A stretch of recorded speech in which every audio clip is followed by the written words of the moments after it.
По-перше, я сам з повагою ставлюся до людей, які пам'ятають про загиблих в усіх війнах. По-друге, ви правильно кажете, що особливо політики, я навіть не впевнений, що їх можна називати політиками, це скоріше люди, які спекулюють в інтересах ворожої нам держави, Російської Федерації, яка сьогодні вбиває наших людей, яка сьогодні захопила наші землі, насамперед Крим.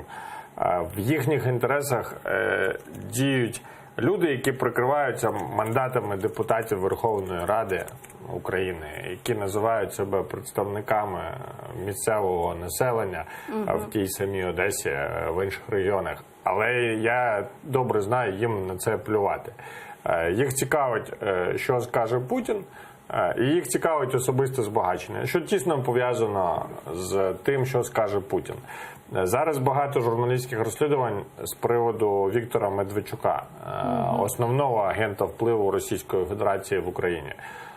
Подивіться, він на цій роботі вибудував собі величезний бізнес. Йому в Росії дають нафтові свердловини, які надають російським державним компаніям. Йому і його дружині, тобто фактично знову-таки йому. Я би хотів, щоб всі люди розуміли, що їх намагаються використати дуже в трагічний спосіб, з одного боку проти власної держави, з іншого боку проти пам'яті тих людей, які загинули в тій війні.